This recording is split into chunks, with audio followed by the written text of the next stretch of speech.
you guys remember the commandment we went over last week? Yes. Yes. Can you guys say it? Thou shalt not covet. Don't covet. Thou shalt not covet. Do you guys remember what covet means?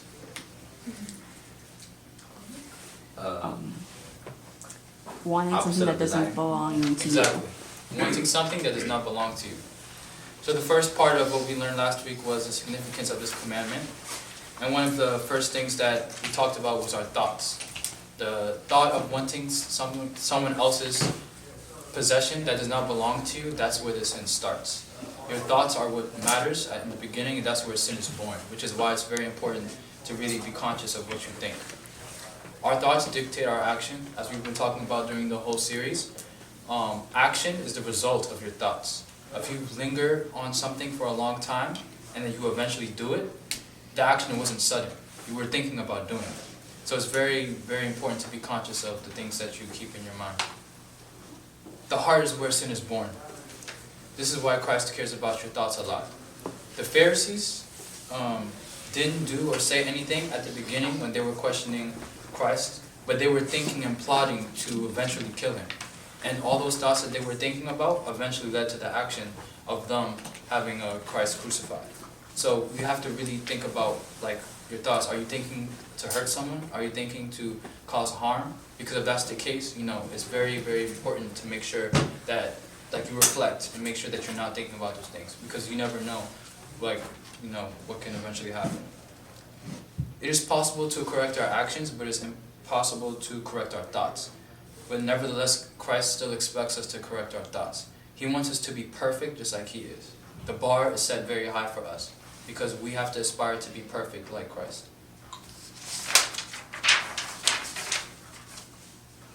Even if you're a good Christian, you're not perfect. Nobody in life is perfect, but it is always important to strive for perfection. Spiritual life is about growth, and growth is something that takes place over time.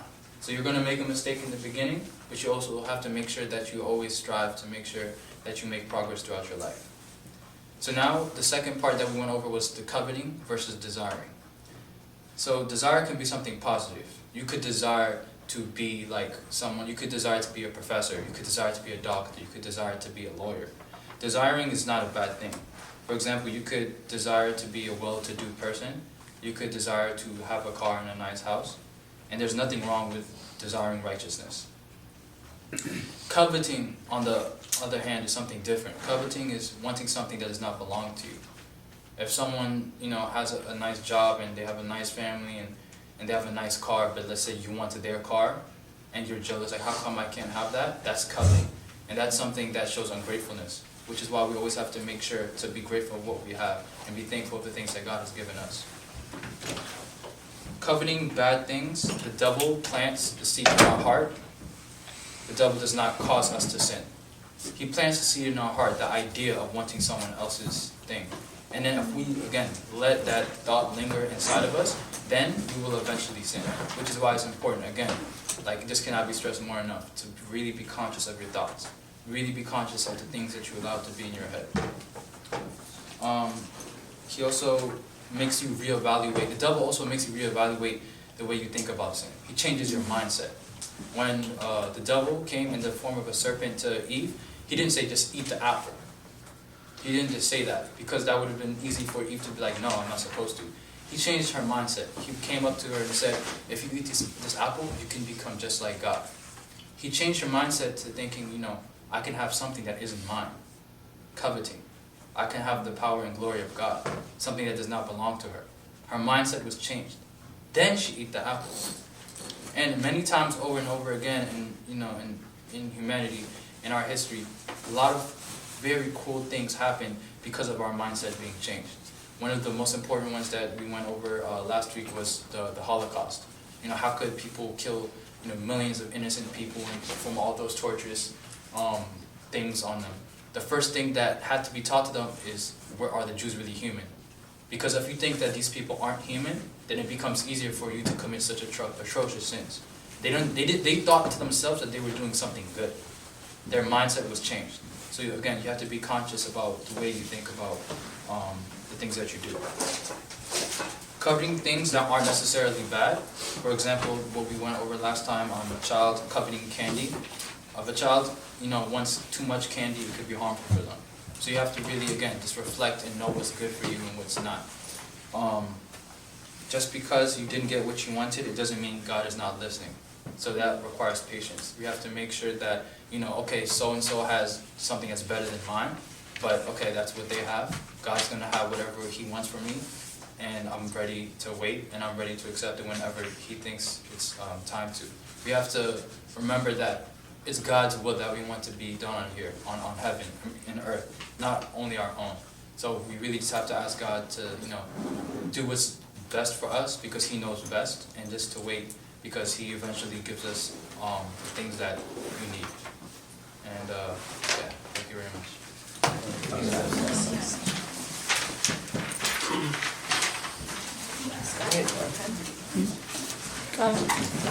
Never mind.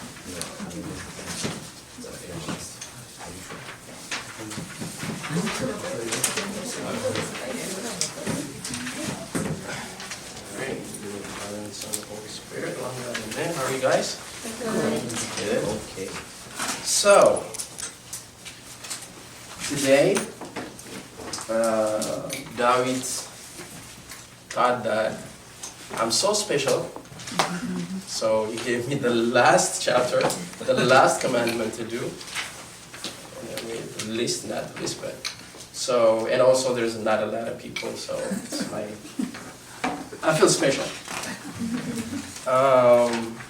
So we're covering the last commandment today.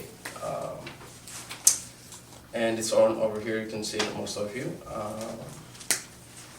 But remember, I don't know if you guys remember, when we were covering some of the commandments last week, we had some confusion of counting the commandments, because it wouldn't count as 10 the way that we counted. And so this commandment, this is the way that we count this commandment, is especially in the Ethiopian Orthodox Church, and there's a valid reason for that. We will explain that, but this commandment, you wouldn't find it in the rest of the other commandments. This is the rest of them where are written. In what chapter, what verse? Exodus 20. Exodus 20. But this one is in Leviticus.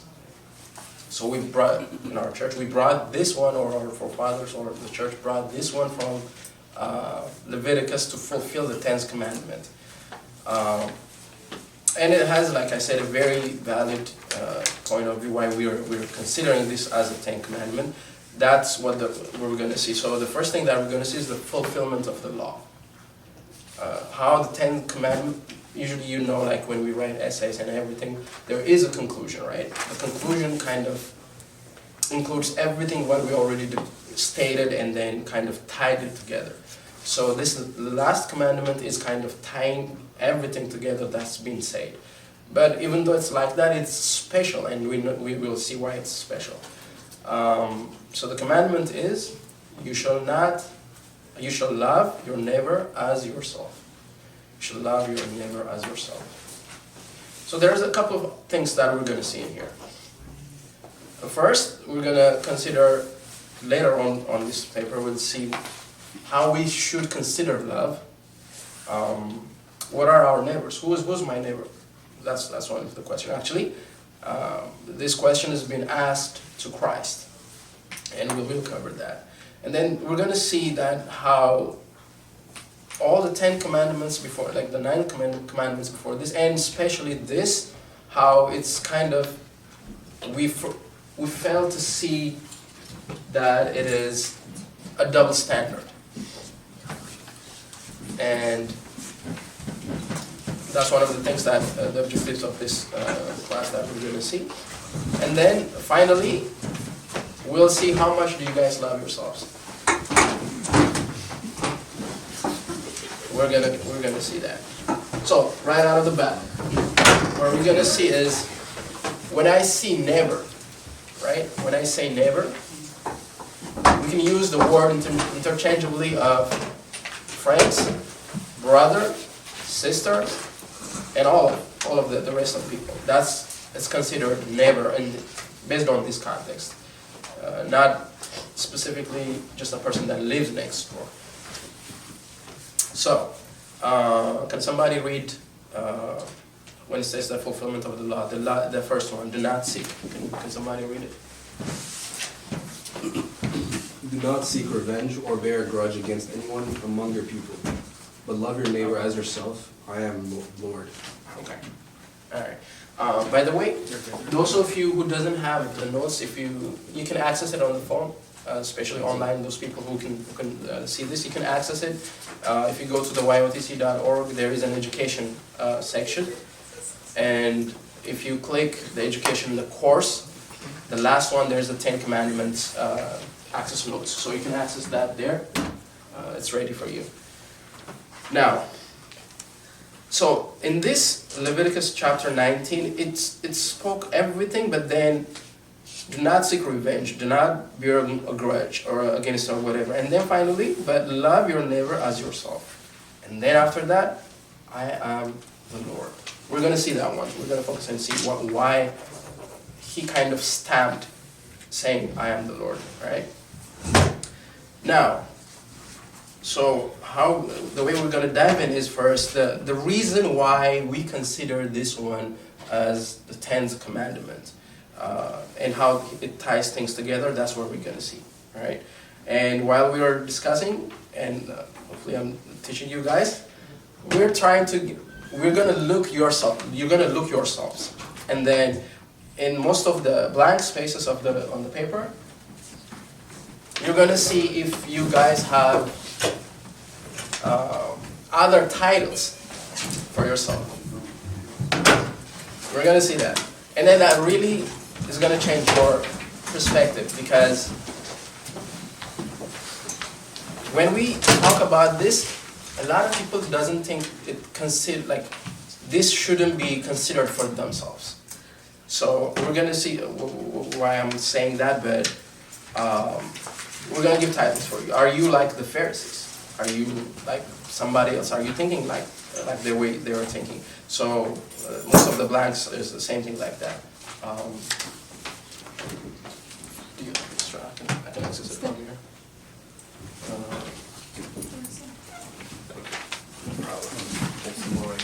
There's more. Yeah.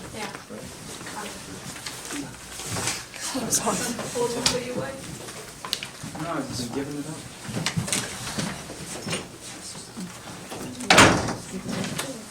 You want? You want?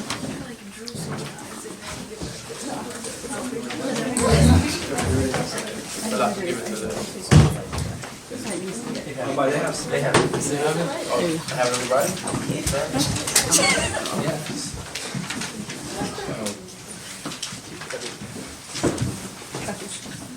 You take it back.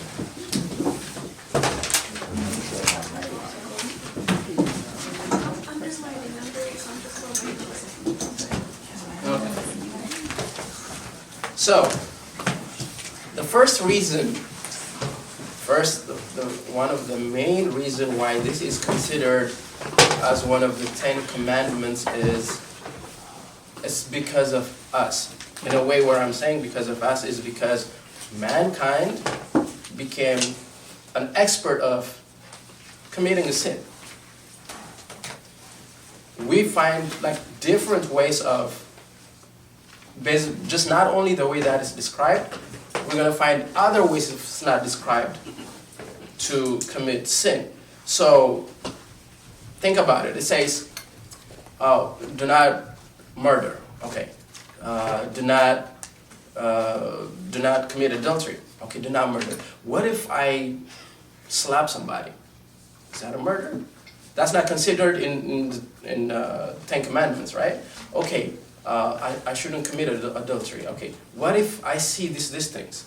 What if I do something completely different? You see, people always in our minds, we find ways to avoid of what's being told, and then coming up something different to sin. So this is the 10th commandment, especially, this is also, we'll see how Christ, this is before Christ, but then we'll see how Christ tied it. But then this commandment is like, okay, yeah, even if something that's not mentioned as a murder, okay, not as an adultery, not a covet, right? But all the rest of sins, okay, if you have an idea of what about this, just in general, love your neighbor. See the idea? If you think like love your neighbor ties everything that you think of, whatever that you're trying to do something wrong, that's considered wrong. Because if you love your neighbor, then all of the things in your mind that comes, what about this, what about this, what about this, is not going to be there. So it's like instead of jotting down all different things of sin that we kind of create and come, love your neighbor, kind of tied everything and then gets rid of all the bad things that we would eventually kind of come up with. And Matthew chapter 19, that's the story we will see. And in the New Testament, most of the questions of the Pharisees, if you see it, the question of the Pharisees, they would come and ask Christ, is not to be enlightened. It's not, the reason is not to be enlightened or give us like teaching or teach us. It's not like that. They would come and say like, is it lawful to do this? Is it unlawful? Everything is focused about which is lawful and then unlawful, instead of like in the idea of love. And this, we can see this in our life too, right? Most of the things, even in the discussions, even other conferences, or when we ask, especially the young people, what is the first thing that they would ask? Is it a sin? Thank you. Is it a sin? That's the blank on the first page. Is it a sin? Is it a sin? And then fill in the blank. Is it a sin? This and this. But if everything is included, love your neighbor, then you don't focus on the sin now. Because the things that you think of sinning against whatever is gonna thrown out of the window, because it's like the love will overcome anything that we would think of the bad things that are considered as a sin. So we're gonna read Matthew chapter 19. I have over here, and then read it for you. Because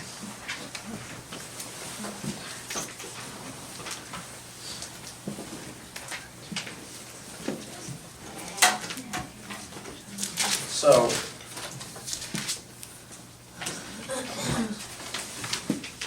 the story is about marriage. Christ spoke about marriage, right? So in general, I can speak the specific verse, but then in general, the Pharisees would come and then, as the way they usually do, they would ask, oh, is it lawful for a man to divorce his wife, right? The Pharisees also came to him, testing him and saying, is it lawful for a man to divorce his wife for just any reason? And then what was Christ's answer? No, right? But then they had in their mind to kind of corner Christ and say, oh, if we say no, then why does Moses told us in the Old Testament that a person who's married can give a divorce letter for the wife and then can divorce her? They said to him, why then did Moses command to give a certificate of divorce and to put her away? And then he said to them what? Moses, because of the hardness of your heart, permitted you to do this. The hardness of your heart. Because even in the Old Testament, even in the New Testament, the hardness of the heart is finding a way to sin. Now, we're going to go back and see just a brief moment of why Moses said that. You know, the reason why Moses led them to divorce, it's not because, oh, just because you don't like her or whatever, just divorce. That wasn't the reason.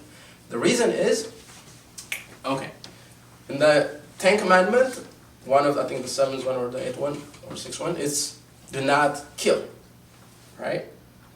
So, or instead before that, do not kill, and also do not commit adultery. But then, these people, whoever married, after a while, they probably doesn't like the wife. So they will find a way without them being noticed as a killer, or as especially adultery, because remember the sinful woman, they dragged her out and everything. Adultery is, everyone commits at that time, but then the word adultery or the commandment is high. So what they would do is, while the female they're sleeping, they will choke them or whatever they would do and then kill them. And then, they're dead, so now I didn't do anything, so but now I'm free, right? So I can go and marry. In this story, in this kind of stories, what we learn is, from the beginning of time, mankind finds a way to commit sin. Even if it is told, do not this, okay, I'm not going to do this, but what is the other way around to commit a sin? See, that's what they were trying to do. So Moses was like, okay, instead of just killing people, okay, if you don't like the marriage or whatever, give the certificate and then divorce. But then Christ said that the actual, the true, the sanctified way of humanity wasn't like that. It's like one man and one woman for a marriage. Not like, oh, you can divorce. It wasn't like that. But the hardening of the heart is what makes this to happen. So, that's the thing. Now, when we go to Matthew chapter 22, this is where you should love your neighbor comes. So, Matthew chapter 22, I'm going to read one of the verses just to...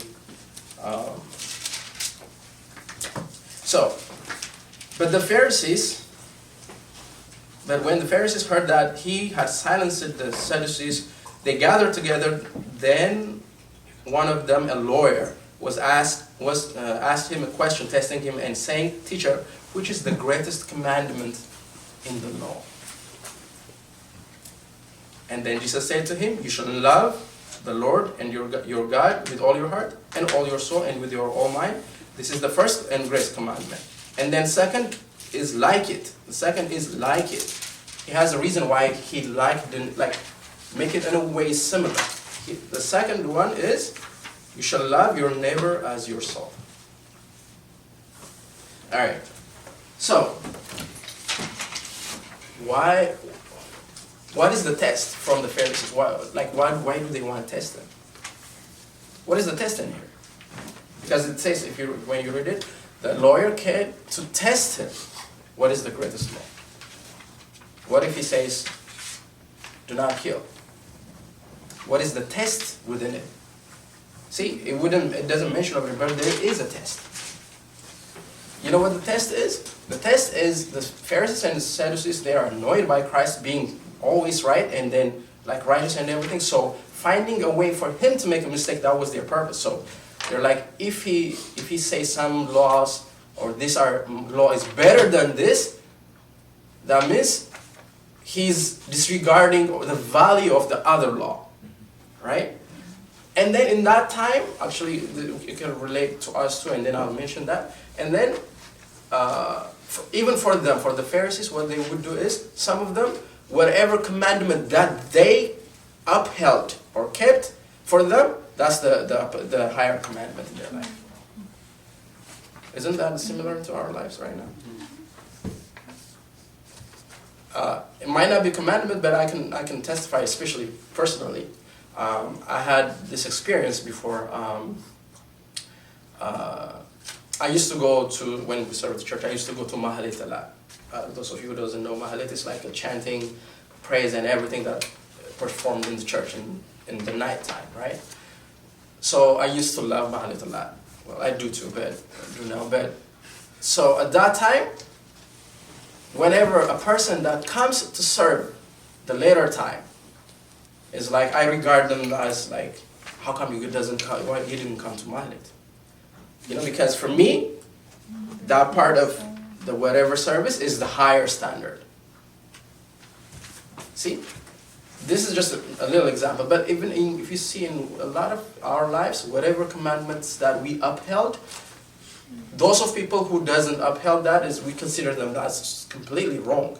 Because for us, yes, we achieved that, so everybody has to achieve it.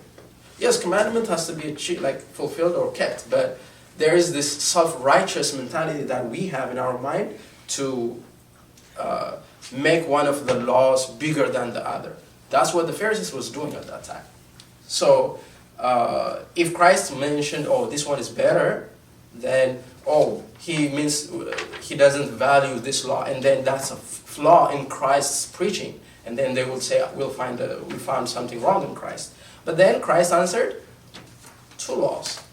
These 2 laws, encompasses everything. That's the Ten Commandments, or the Ten Commandments. So they couldn't find any flaws in it. So the reason, again, the first one, the reason is loving your neighbor encompasses every other commandment, because now there is no wiggle room, or there is no other creativity of sins, innovative sins that we're going to do. Because if you love your neighbor, okay, you can't kill somebody, but what if I slap? If I love my neighbor, I would, my brother, whatever, I wouldn't slap. Or what if, I'm not going to kill him, but what if I cut one of his ears? You're not going to do that, because, right? So anything that you come up with in your mind to create, to do a sin, is completely out of the window right now, because loving your neighbor kind of fulfills everything. That's why it's a fulfillment of the law. Loving your neighbor is a fulfillment of the law. A side note, this is a very important. Could be a trivia question for you. How many laws are there? 3 laws. Well, like as you should not do this, do not do that, or whatever. Like, One. huh? One. Are you talking about like government-wise or? No. I don't know what anything about government. What's the question? It did? How many laws are there?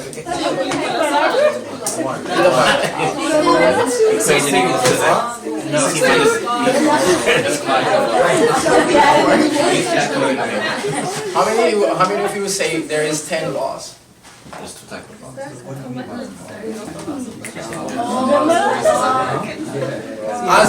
As like I said, I give you an example. You should not do this, do that, or whatever. Like remember, like when we read in Matthew chapter 22, right? The lawyer asked him a question, testing him, saying, "Teacher, which is the great commandment in the law?" He said 2. He said 2. He said 2. He said It's the great difference between a commandment. law and a commandment. Yeah. What's the difference? There is one law. There is different parts of it, which we can consider as commandments. But there is one law. It's one law with different sections in it.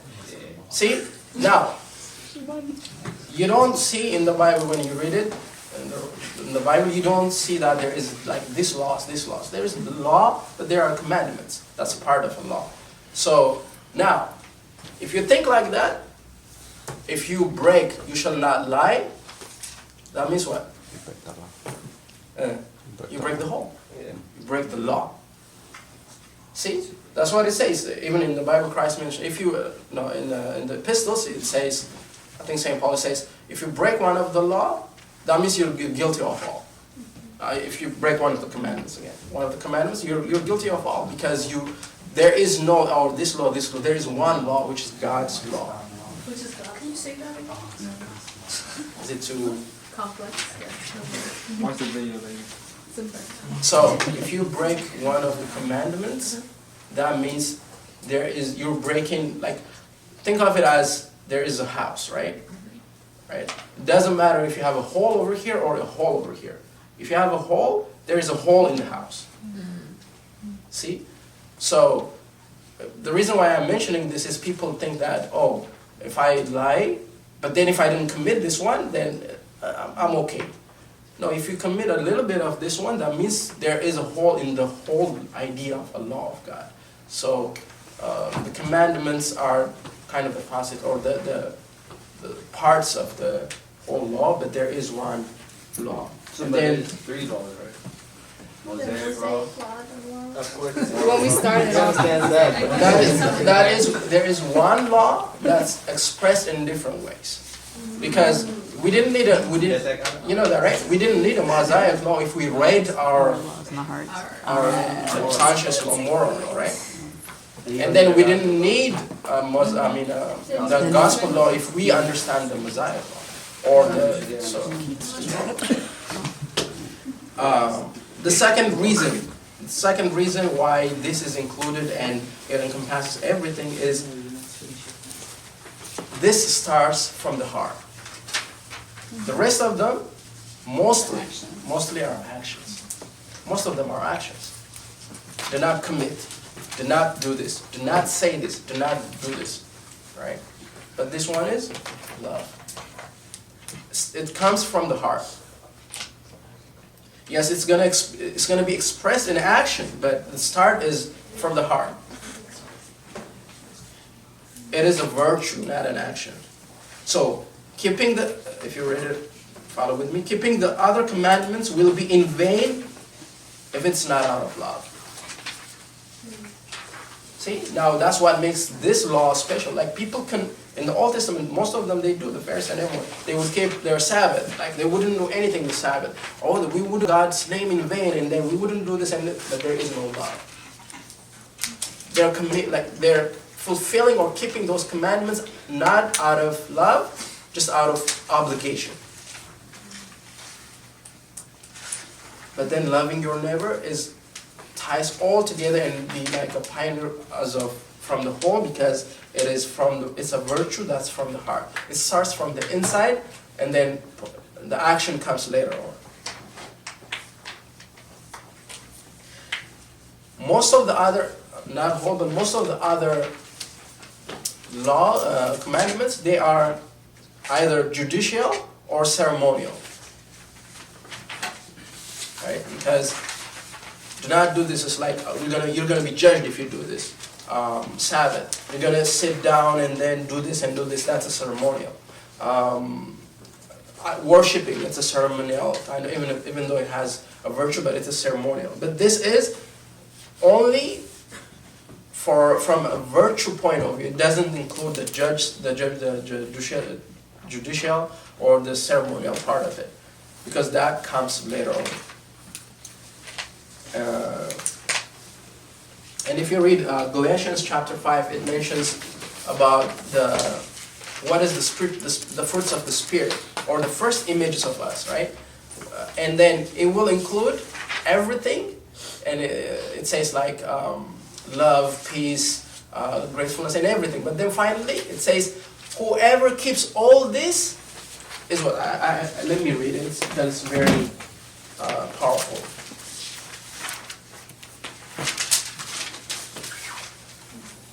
All right, Galatians chapter 5.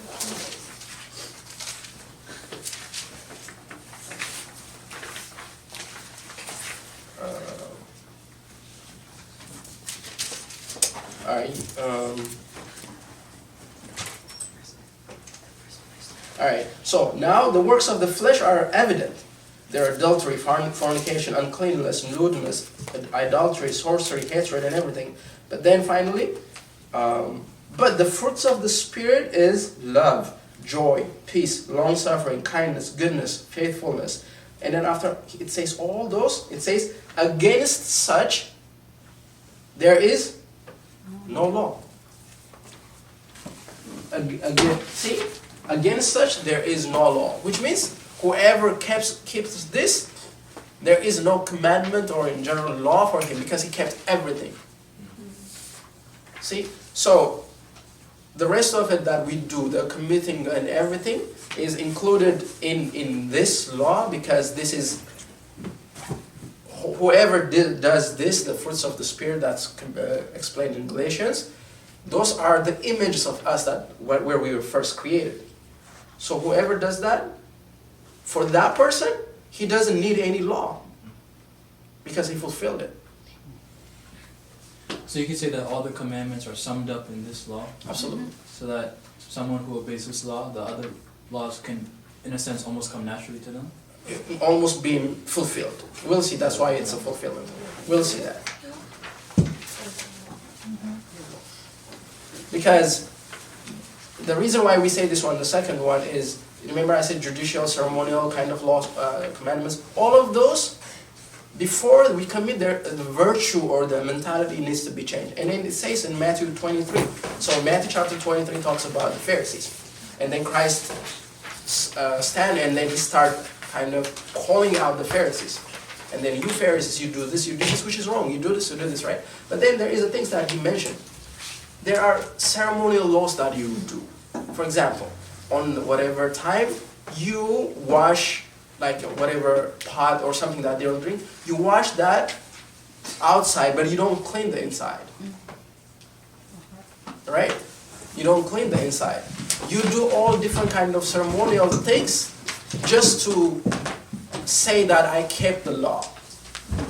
But deep down, you're not keeping the law. So, the virtue is priority. And then Christ said, if you really know about it, what you should have done is first clean the inside. And obviously he's not talking about it like an instrument, he's talking about us. Because the Pharisees, what they do is they dress like they're a saint. They will dress with, and they will write the commandments on their clothes and everything. They say that like, we keep commandments. But inside of them, they're kind of dead people. And he's saying, if you understand it, you will clean the inside. That's the actual law. So the true law comes from the inside. It comes from the inside. The action comes literal, right? The action comes literal. So the virtue or the mindset, the changing, and the believing comes first. The third reason why this law is kind of encompasses everything and the highlight of everything is this focuses on what? The positive. The rest of them is what? Don't do this. Don't do this. Don't do this. But this one, to the positively, love. Most of the commandments are depicted in a restrictional laws.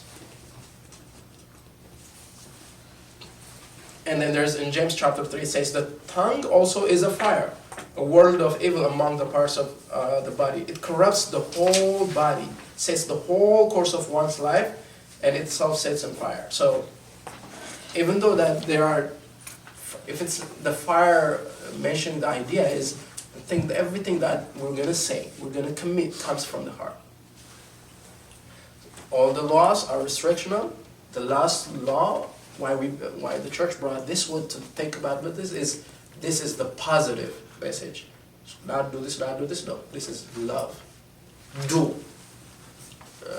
positive instead of, and then it changed the mentality. Like if you tell somebody instead of focusing, that's even our lives, right? Like most of the time, the reason why we struggle in sins are because we're focusing on the sin. We're not focusing on the righteousness. If you're focusing, okay, I should not steal, I should not steal, I should not steal, then we're focusing on instead of stealing, then if we focus on being charity, giving something, and then doing something good, then we kind of, get rid of this mentality of negativity. So, the 10th commandment focuses on the positive. Alright, so the other thing that we should know, the last commandment is, like earlier I said, it's the conclusion of the entire 10th commandment, the 9 commandments. We cannot love God unless we love our neighbor. Because in 1 John, it says, whoever claims to love God yet hates his brother or sister is a liar. How come a person love a God that he wouldn't see at the same time if he hates a brother that he would see? Right? So, if he cannot love his neighbor who he can see, how can he love God whom he didn't see? That's St. John, what he's saying. In turn, what it means is God is manifested through our neighbors, through our brothers, through our sisters. So you say you want to love God? Love your neighbor.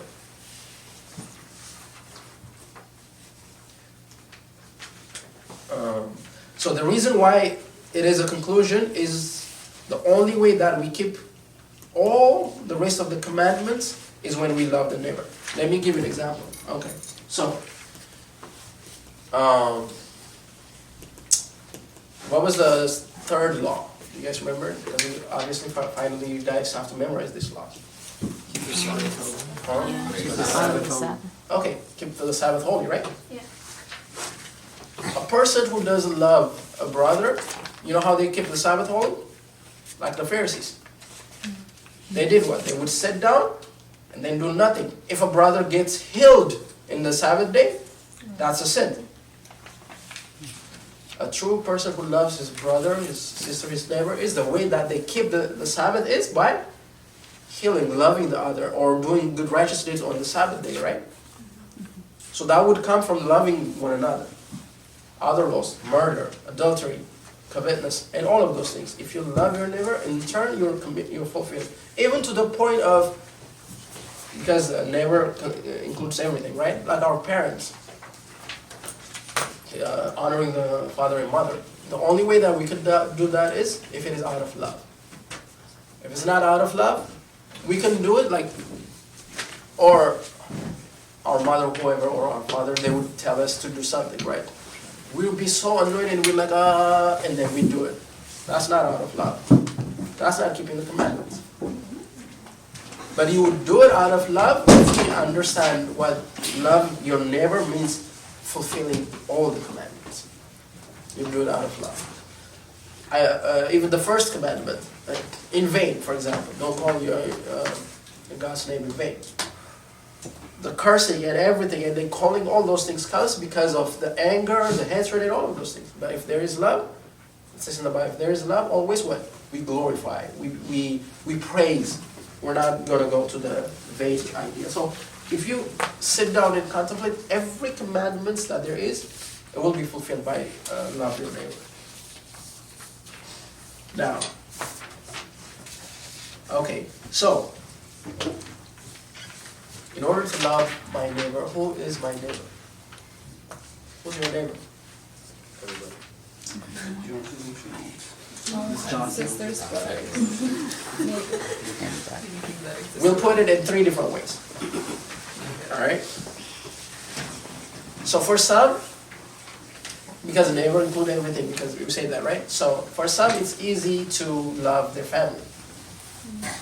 And love it needs to be expressed in action, so they can do whatever for the family. But it's so hard for others. And for others, it's easier to do good things for others instead of their family. Right? I'm sometimes guilty of that. So, who is our neighbor? The first one who is our neighbor is the person next to you. That's not. The person next to you is your neighbor.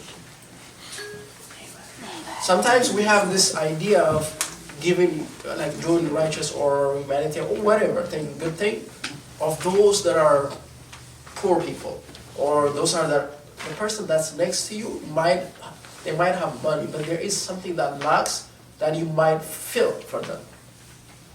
It might be encouragement. It might be listening their sorrow story or whatever. You're helping them. It could be showing like there is hope in life. There's a lot of things that obviously a lot of us would lack, that we could get it from the person that's next to us. But then our mind is wired only to help those are like in the starvation or in the famine in the places, something like very far. We forget to focus on the people that's next to us. There's a very good verse that Mother Teresa mentioned. It says, never worry about numbers. Help one person at a time and always start with the person nearest to you. That's how you know that you love your neighbor. It doesn't matter the person who's next to you, what he does, what he does not do, how he acts. Because he is next to you, just because of that, he is your neighbor. And you want to fulfill the commandments, then love your neighbor. If you count those that are good to you only as friends, you are no more than what? Tax collectors. So, congratulations, you have a different title today. Most of you are tax collectors today. Matthew chapter 5, verse 20. If you love those who love you, what reward will you get? You're not even the tax collectors would do that? Yes. So David, you're a tax collector. That's not even a bad thing. Some people actually are tax collectors. I have friends. Is that right, Kana? I'm not a tax collector. Amongst other things. I collect other things. The second one. Who's our neighbor is whoever that needs our help. Whoever that needs our help. And there is a very, very good story in this one. I'm going to read it very quickly. The verse is in Luke chapter 10, verse 25. It's about the story of the Good Samaritan. Why do you think Christ spoke about the parable of the Good Samaritan? Do you guys, anybody knows the story? So that the people in this context don't feel a sense of entitlement, like it's their birthright to receive everything, where there are people who aren't, from their genealogy, people who aren't Jews that could do the. That's the right deeper, things. exactly, that's the deeper message or reason. But what I'm saying is, what was the question that is asked to Christ in order for him to give this parable? Would the Good Samaritan be saved? Yeah, no, that's not the question. What was the question? Let's read it. And behold, a certain lawyer, again, stood up and tested him, saying, Teacher, what shall I do to inherit eternal life? He said to him, what is written in the law? What is written not in the laws? In the law, one law. What is, and how are you reading it? And he said, you shall love your Lord God with your heart and your soul, and your neighbor as yourself. And he said to him, you have answered rightly. Do this and you'll live. So what's the question after that? Can somebody read it? No, you didn't have it. Then he wanted to justify himself. The lawyer, he asked the question, what? Who is my neighbor? We don't treat each other as one. Yeah.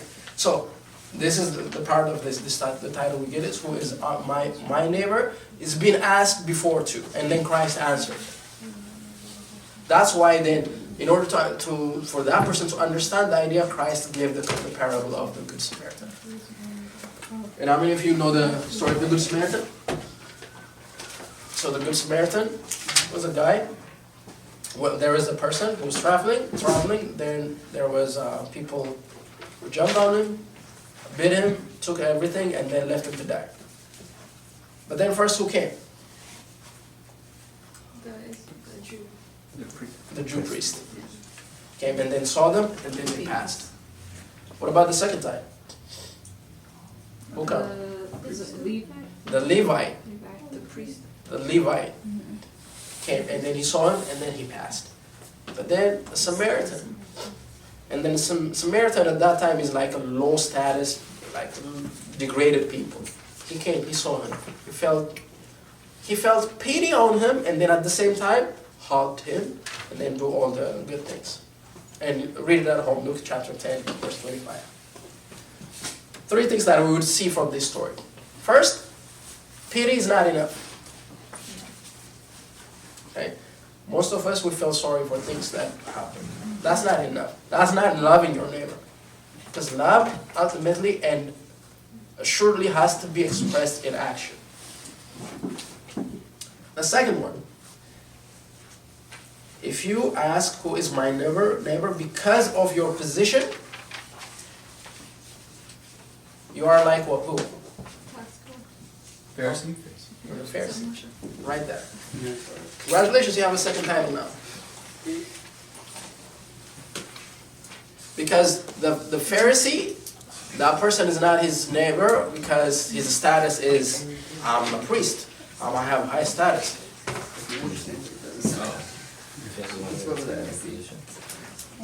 If you ask who is your neighbor because of your possession, not position, but possessions, you are like who? Pharisees. No,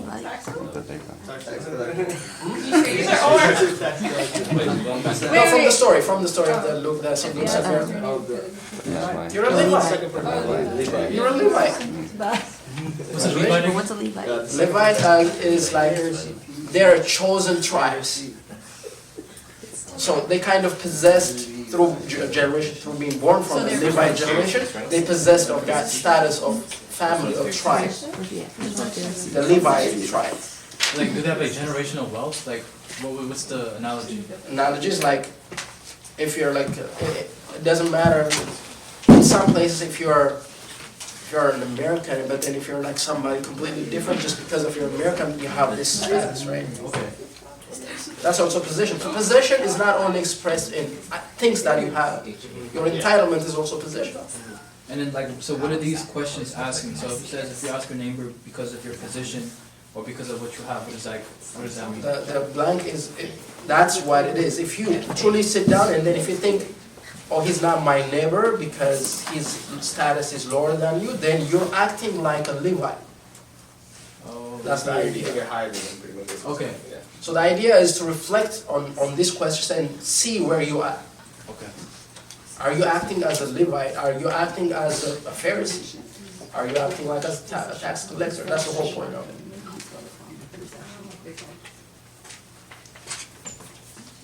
So in the Good Samaritan story, we learn three things. Actually, the first thing is what? Pity is not love. Pity is not love. How do we know that pity is not love? James mentioned that in chapter 2. James chapter 2. Let me quickly read it, and then it really helps this one.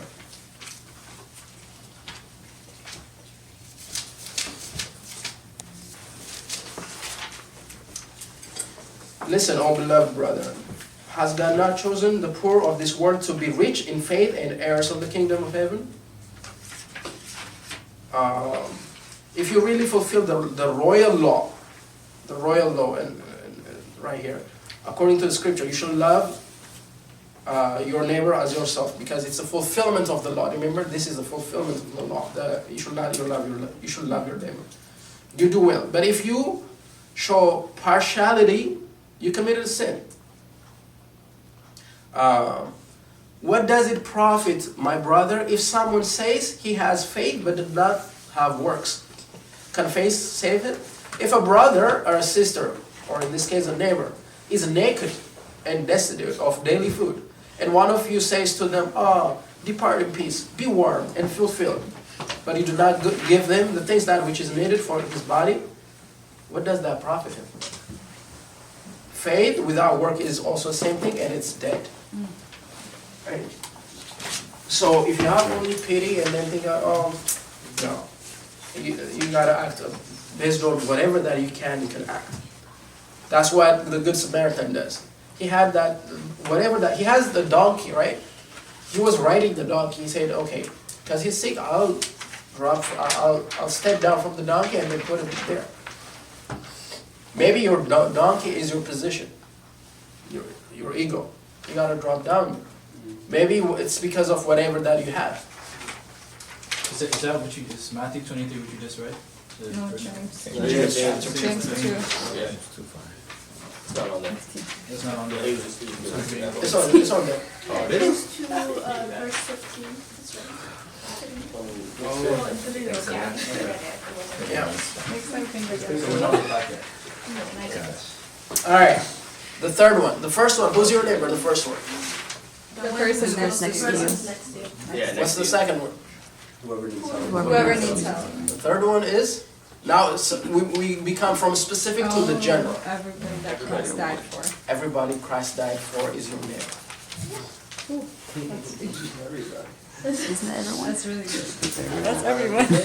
In the Gospel of John, I think it's in the last chapters, there is when Christ was speaking to his apostles, he said one very, very important thing. He said, he including saying himself as Son of Man, when the Son of Man is in a way stepped above the earth, he will collect everything, everybody, not everything. He will collect everyone to himself. And the idea of the word that I use, step up from the earth, is, the deeper meaning is, when I am crucified. Because when he was crucified on the cross, he brought everyone as one body. There is no Jew, there is no Samaritan, there is no whatever, everyone is one in Christ. So, now, if everyone is one, or it's like next to you, that means whoever Christ died for, which means everyone in this world, is your neighbor, your brother, your sister. So, the reason why I put from in these three different specifics from the person next to you, and then the reason is, I want you to start in that way. Sometimes what we do is we think so unrealistically big things to do, and then we forget the person next to you. But whoever wants to do good things, love somebody, start next to you, and then go a little bigger, and then bigger. That's how you could achieve a righteous way. The second title is about this, the 10th commandment is a double standard. The reason why I mention this one is, it's so easy to mention this one for other people.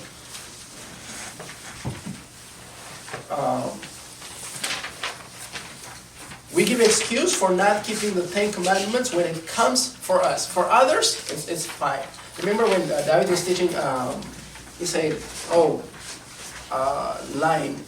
Which one is lying? There's like a gray area. And adultery, yeah, it's a gray area. The gray area is when it comes for us. When it's the reason, the way that we know we truly completely understand what it means is when other people fall into one of these sins, we know how to judge. Or you commit adultery because it says the Bible, this is the right way. But then when it comes towards us, it's like, there's a gray area, right? But there is no double standard. Like everyone has to keep it in the same way. And if that including us. We say, when it comes to us, we say it's Old Testament, it's been for whatever, or it depends how we see it. No. But for others, we want them to keep the whole the commandment. That's what they used to do, the Pharisees. There's in Matthew chapter 23. By the way, chapter 23 of Matthew speaks about the behavior of the Pharisees. What they used to do is, they will tell the people, like the commandments, every tiny bit detail of it, so that they would keep it. But it says Christ, you tell every one of them to the last bit of commandments to keep it, and then explain it and everything. But for you, you don't want even to touch it. That's what the Pharisees used to do. In a way, we are similar to that. We know the 10 commandments, and we can explain and then convict other people who does that. When we come to us, we don't want to touch it. We always create a wiggle room for not being prohibited, but there is no boundary. And then this is the 10th commandment. It becomes general, so now you don't have any wiggle room. Love your neighbor. That's it. All of them are included in there. The other way that we can keep as the way we see other people, as the way that we want other people to keep it, is when you see the 10 commandments, Christ is, or God is speaking to the people. And then he mentioned what? Like, for example, you shall not covet. You shall not lie, right? The way that every one of us has to see it is, you shall not lie. I shall not lie. I shall not covet. I shall not murder. If you wire your minds to think like that, then it helps you to strive to keep it. But if you think you should not murder, then always subconsciously it's directed to other people, not to us. So the 10 Commandments, or especially this one, is you shall love your neighbors. That means you have to love your neighbors. The same way that the rest of them would do the same thing, Mike. It cannot be done and unrealistic because it's so hard, right? To keep the 10 Commandments, like especially loving everyone. It's so unrealistic. But then again, love not only makes unrealistic things to happen, but also brought Almighty God to this world. That's not even unrealistic, it's unnatural. There's a song, a church chanting that we say always, right? Right? Love pulled down the mighty Son of God to this world. The love is what he brought him down. Not commandments. Love. So, yes, it cannot be done, but then through love, even the rest of commandments can be fulfilled. Now, the last thing, how are we going to keep this love your neighbor thing happening is, again, first, know that as the same way you expect other people to do, you have to after that. You remember? It says, do not seek revenge or bear a grudge against anyone among your people, but love your neighbor as yourself. After that, I am the Lord. I am the Lord. I am the Lord. What does that mean? Why is it like something that's inserted in there? It's not. I am the Lord, it's kind of a stamping point because he's saying, you are going to fulfill this because I told you, not other people told you. I am the Lord who said this to you.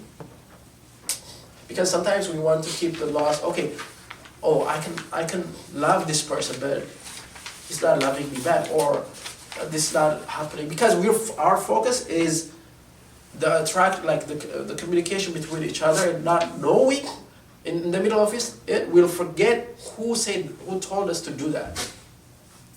But if we focus that the Lord is the one who told me to keep the commandments, it doesn't matter if that person, whatever, doesn't love me or doesn't, respond back to me in the right way. I don't care. The Lord told me to do that. And then the second reason I am the Lord is, I am the Lord who's going to give you the energy, the grace to fulfill the unrealistic thing to do.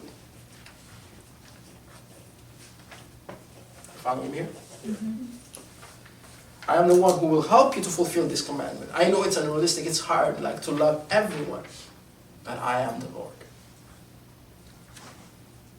I am the Lord, the Almighty, who could give everything, so through Him, we can do it. Alright. The last part that we're going to cover is, alright, how much do you love yourself? Because the idea is, love your neighbor as yourself. You shall love your neighbor, right? As yourself. So, how much do I love myself? How much do you guys love yourselves? Too much. So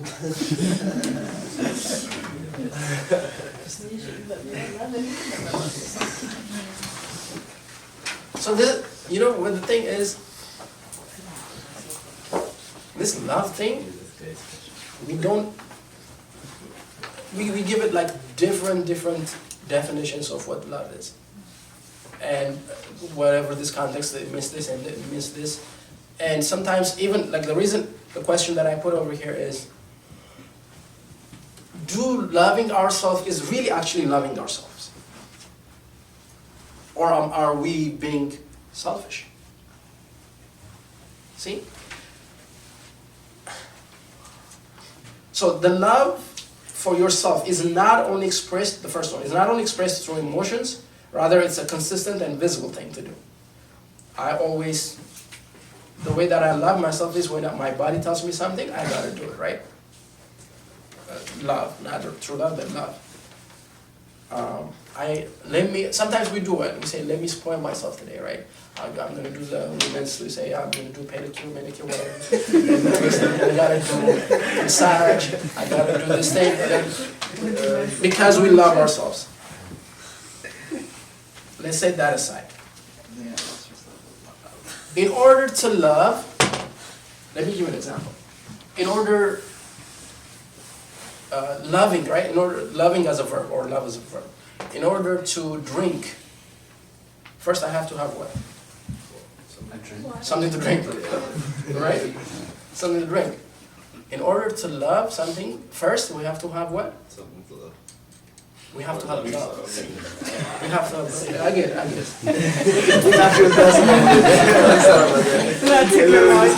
In order to love, you need to have love first. You need to have love first. You need to have love first. And then in order to have love first, you have to find it. What is love first? But then you'll find it, you'll have it, and then you'll share it. Remember the Samaritan woman story? The story of not the Good Samaritan woman. She went to this well always with carrying, a basket or a bucket to get water. And this one day, she finds Christ sitting over there, thirsty. saying that he is thirsty. Because at the end of the story, he didn't drink any water. What he's thirsty of, that's just to see. But then he says, I'm thirsty, give me water. And she's saying, oh no, first you're a Jew, I'm a Samaritan. We have this title or tribe gap, so we can't do that. He told her, if you know who's asking you of water, you're actually gonna ask him back to give you water, because he has abundance water to give. This is the most important thing. Abundance water to give. That water does what? Make you quench that thirst. Not only quench that thirst, it does what? Overflow. Overflow. It's not going to stop. So by the end of him explaining who he was, how he was the Son of God, what did she do? She dropped the bucket. She came to fetch water. She didn't even fetch water. She dropped the bucket and went to the city, overflowing. And then explaining everyone to come and see, to fulfill their thirst, because Christ was the one who would fulfill it. So, the idea of water over here is the virtue, or Christ is mentioned in the metaphor idea of water. Love is the same thing. Christ or God is love. If we wanted to love ourselves first, that means we have to have love. And in order to have love, that love is God. It has to be within us, inside of us. That means now I have love. I can share it to other people. Have you ever, there's this thing, I think it's a trend at this time. They say, oh, first, I'm in the position of loving myself. Right? Loving myself. Yeah, it's just loving myself. I don't care if most of you, the way that you think, but that's selfishness. That's selfishness. A person who truly loves himself have to understand love. And love is mentioned in Corinthians. Most of you, if you know the love chapter, love is what? Love is patience. Love is this. Love is this. And then there's one thing, it says what? Love is selfless. Love is selfless. If you're selfless, that means you truly have fulfill of love. That's why Christ is full of love, that he was selfless to give himself on the cross. That is love. That's the utmost love that we see is right there. So, that I have to love myself. I'm not going to worry with people right now. I'm not going to deal with people to this time. It's for myself. That's selfishness. If you want to progress yourself in a good mentality, in a good confidence and everything, for God is the one who's going to do that. Not because you avoided people and then you say, oh, I'm going to build myself up. How can I love other people if I don't love myself first? No. If you want to love yourself first, that means have Christ in you or God through your life. Then you have love. And then if you there's a bunch of verses about this. No one should seek their own good, but the good for others. This is St. Paul says in Corinthians. Let's pass that. But there is one other thing, one of the quotes from the Desert Fathers that I always love. I forgot the name who said that, but it's one of the saints. But you know what he said? He said, if a person, a righteous person, or one who wants to fulfill or be intimate with God, when he kneels down for prayer, first, what would he do? He pray for others. Before he even pray for himself. When he just kneels down, and then make a cross, and then start praying, he'll pray for other people. And yeah, we even, you're not going to kneel down and bow down. It's like, God, I want this, right? So a person who prays for others first, God will fulfill his desire. God, the righteous desire. So, loving yourself means, in turn, loving other people. But we don't focus on that. So the one who rightly loves himself or herself is the one who loves his or her neighbor as himself or herself. I know there's a lot of self with that. So, this is the end of the commandment, chapter 10, commandment 10. This includes everything that we spoke about. If it was doubt, you would just finish page 1.